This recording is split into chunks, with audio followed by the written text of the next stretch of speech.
afternoon, everybody.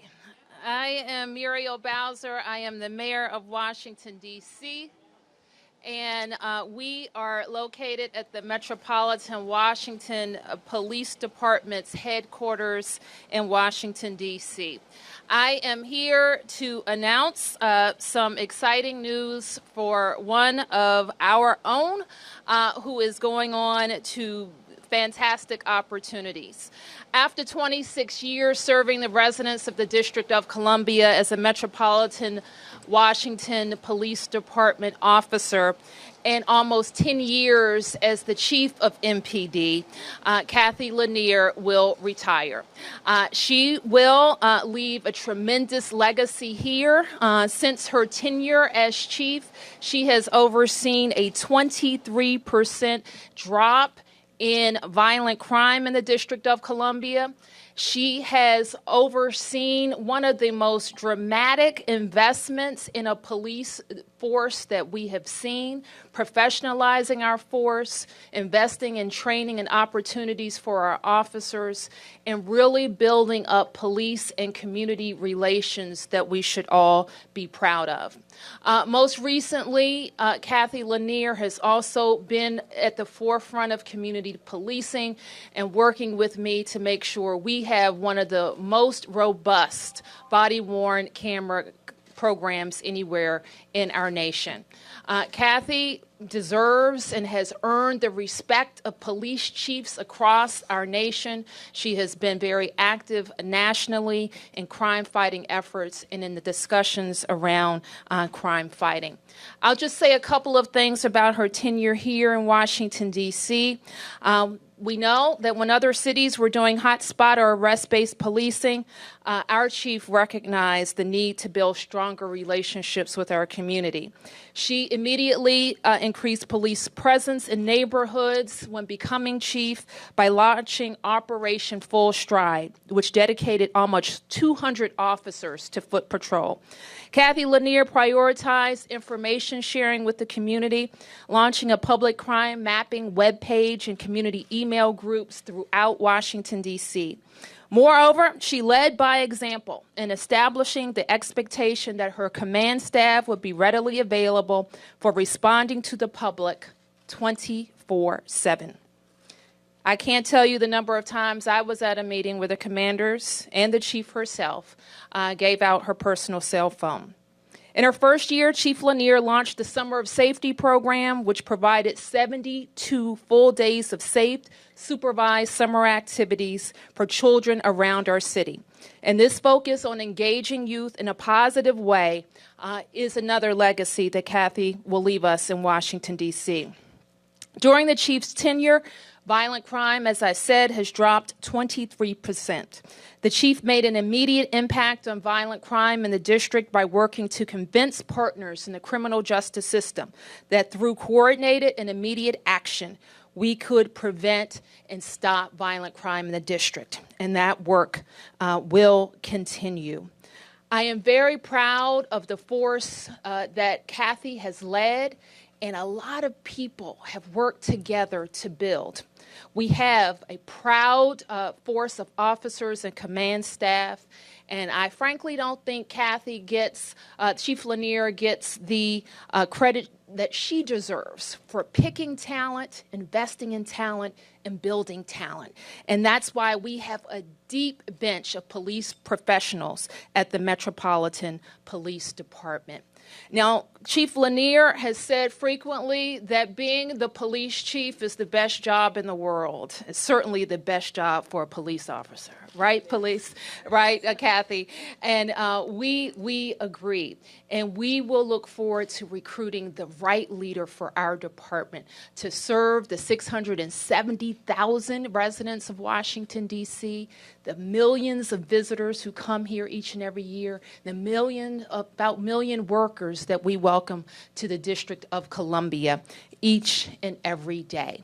I'm also proud in speaking for the people of Washington in saying that we're proud of the role that we have played in Cathy's trajectory. She came to the police department looking for opportunity for herself and her family. And over the 26 years, we have been able to invest and watch grow and now we will wish well a very talented police officer and wishing her the best in her future endeavors. So the National Football League, you got a good one here. And we send her off with the best of recommendations, knowing that she leaves this department and this city in very good hands. Chief Cathy Lanier.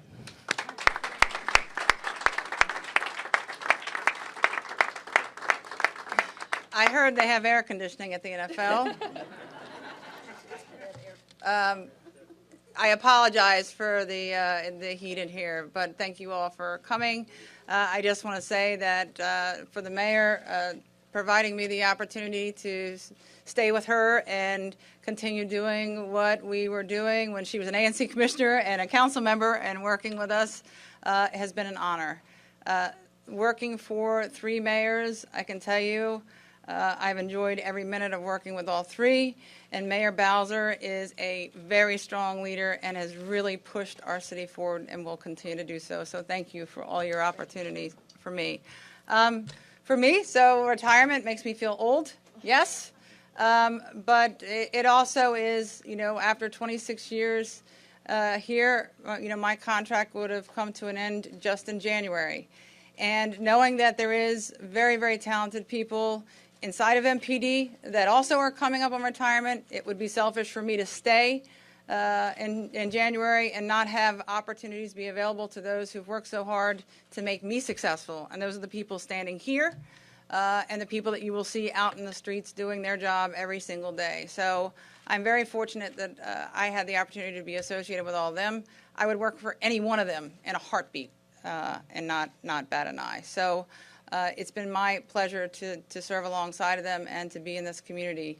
I said to somebody the other day, and I mean it with all my heart, it's not felt like in 26 years one day of work for me. So thank you. Thanks, Chief.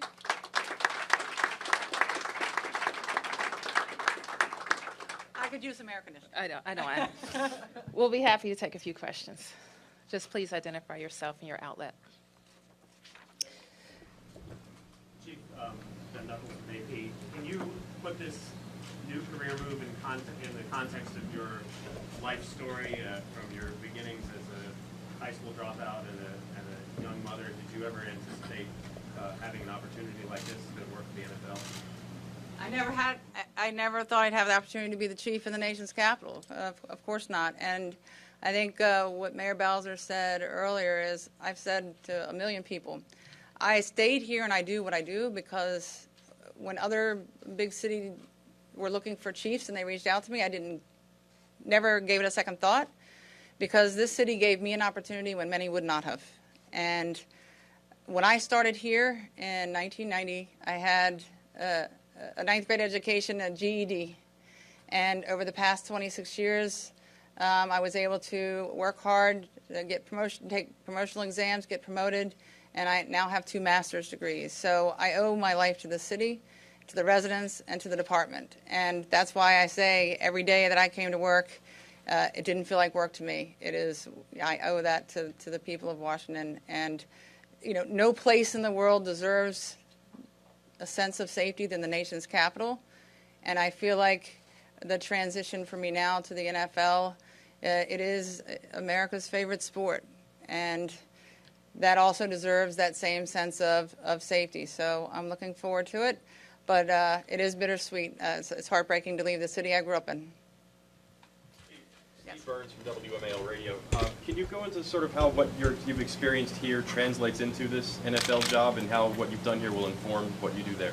Well, I haven't gotten there yet, but I do have a good sense of what the job entails. So, what public safety means for the city of Washington, D.C. is unique. We have some 30 different law enforcement agencies here, federal and local agencies that work side by side every single day. We have to respect each other's mission. We work hard to accomplish the goal, and the goal is a safe nation's capital. I work for our city government in our city and our residents, and then there's also a federal presence and tourism. So I serve all of those different people, and I think the parallel is not much different in going to the NFL. There are, multiple teams and multiple owners and stadiums, and there's a lot to go along with making sure that America's favorite sport is America's safest sport for all those fans and visitors. But I'll get back to you when I start that job. Bruce Lachine, Channel 9.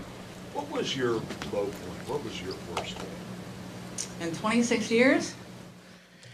I've had a few. I think the lowest days for me are days when children or the elderly are victims of crime. That is the ultimate. If you ask any police officer, there's nothing that drives you more than when you see innocent children or elderly folks that are victims of crime. That really is a devastating blow for us, because our job here is to make sure that the most vulnerable are the most safe. And so those, I could point to dozens of incidents maybe over the 26 years that I felt that feeling.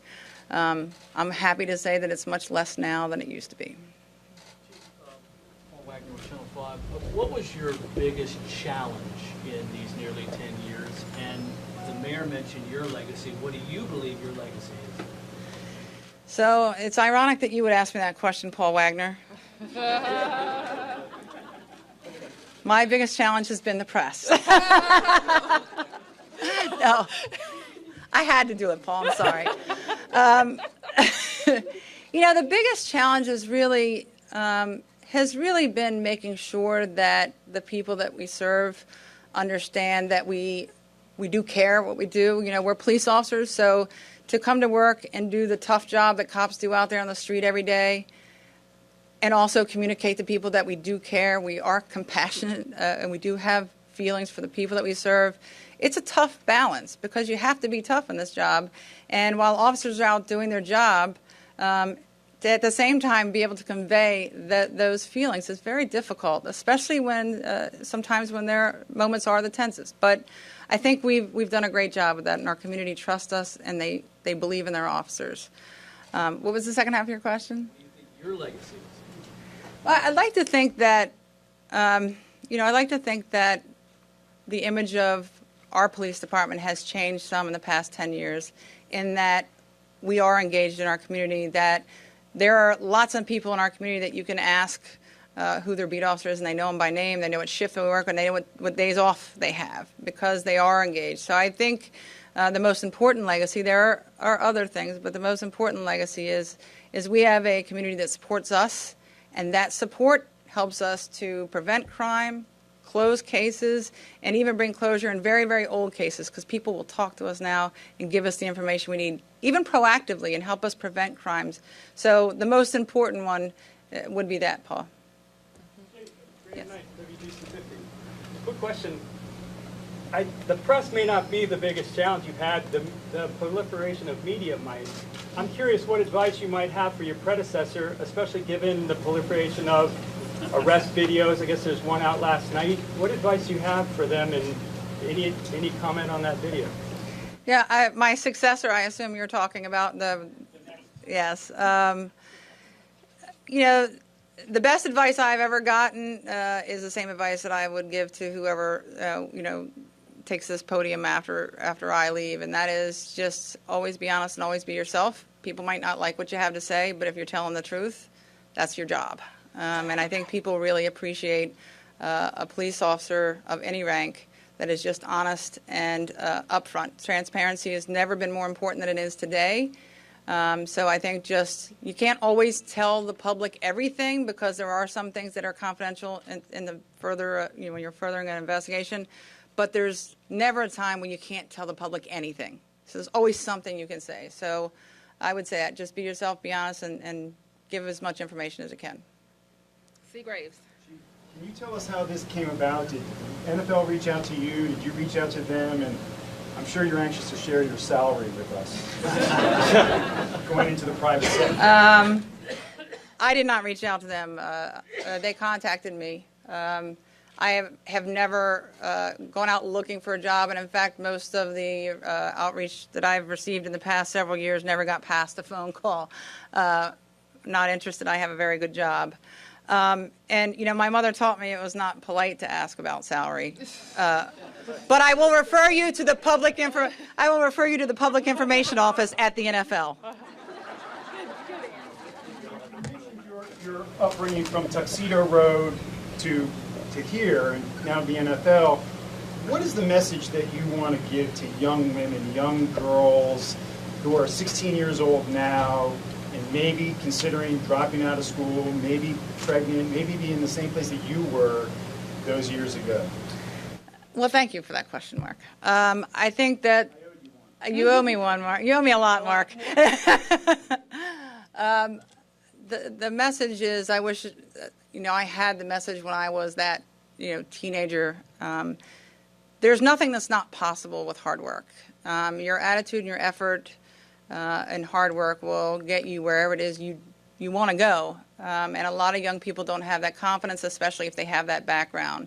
And that's why I said earlier, my loyalty to the city and my loyalty to this agency is so immense, because in a time, early 1990, 26 years ago, there weren't a lot of people that would have given me a break. And this city and this department did. And because of that, I am where I am today. So I think that's the best message I can give to any young person, regardless of what their circumstances are. Yes, ma'am.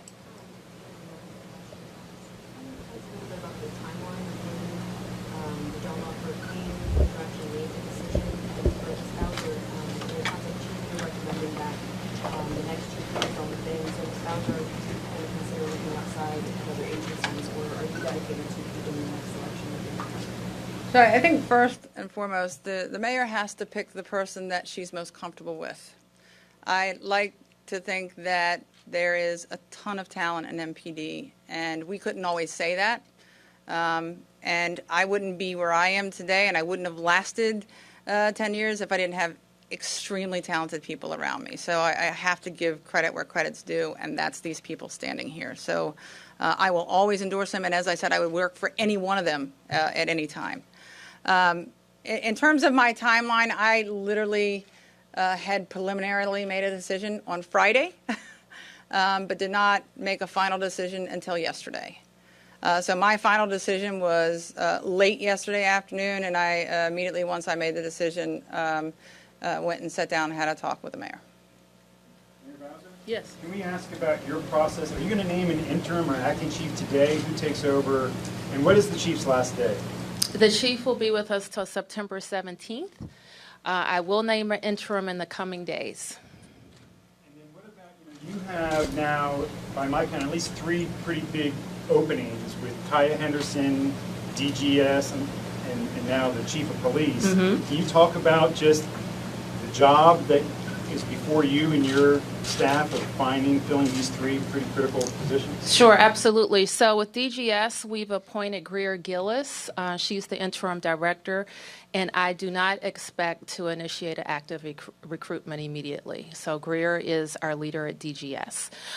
We are also, as you know, in the beginning stages of our search process at DCPS.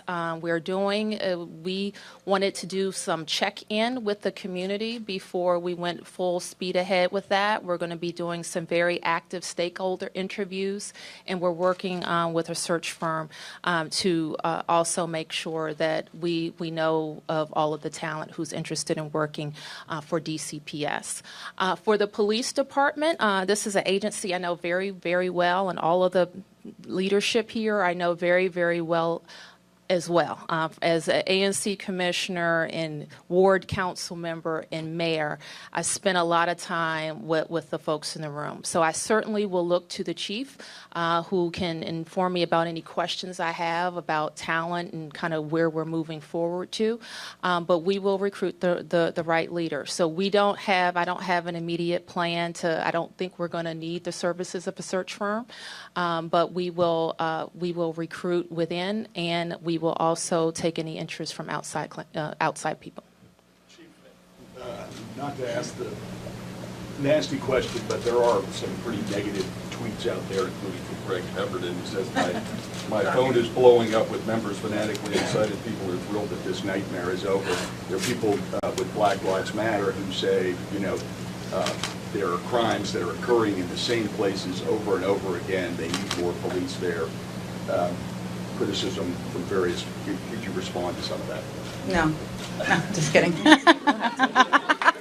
The boss said I didn't have to. I mean, I've sent out messages to the force many, many times in my tenure as the chief, because I always try and make sure communication goes out. And today, when I sent out the message, within 30 minutes, I had several hundred responses. I'm over 700 responses now. Last time I checked, 167 text messages, all coming from members of my force that are very complimentary and very, very, very nice comments. So I think if you're the boss and nobody thinks that there's never anything negative to say about you, that speaks a lot too. I mean, you can't be the boss and do a job with 5,000 employees and think that there's not going to be people that are going to be unhappy. Every decision I make, I get a bunch of people that say thank you and a bunch of people that say, why are you doing this? So it is kind of what it is. But I think the vast majority of our force, our members, have been my friends and my colleagues for 26 years, and it's been an honor to work with them. Let me just add that I think the amount of support that this chief of police has enjoyed throughout Washington, D.C. I see it in community meetings.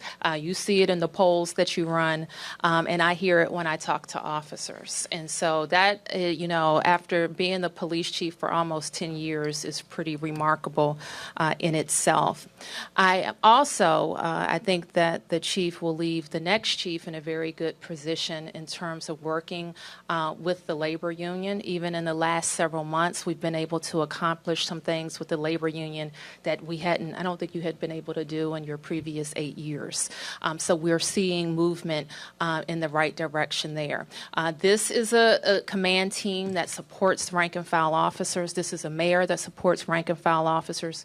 We want to make sure that they have the tools that they need to serve the residents of the District of Columbia. Yes. In terms of retirement by the chief, will she be receiving retirement benefits, pension benefits as well? Yes, it will. So when the chief was appointed in 2007, as part of her package, there was a change to the law that made her retirement eligibility different. So all of MPD can retire at 25 years and 50 years old. 25 and 50. So the difference is she's not made 50. But the change in the law in 2007 makes this personnel action a retirement. Last question, please. Yes, sir. Hi, Larry Tischler with the Georgetown. You said you took a little bit to decide, and finally you decided yesterday. What was the final factor? I want this job. Well, honestly, there's two things. Maybe two and a half things. One, I said to someone earlier, people ask me, why haven't I considered taking another big city chief's job? Because there have been calls to ask me to go to another big city. And I have no desire when those calls come in, because I love the city and I love my department, and I wanted to stay here. I wanted to be here. And where do you go from here, being the nation's capital, the chief in the nation's capital? But I think if you think about what the NFL offers to the American public, that is our favorite sport. It is what brings people together at least 3 days a week during season. And I think that, much like my desire to serve the nation's capital, I feel like there is a bigger purpose for that, and making sure that that is a safe environment that people continue to bring people together. And also, I think that for women, back to Mark's point, to women who think that there are limitations to what you can do and where you can work, the NFL reaching out to me for this position says that there are not limitations for where you can work because you are of your age, your race, or your gender. And so that That's an important point. Thank you, everybody.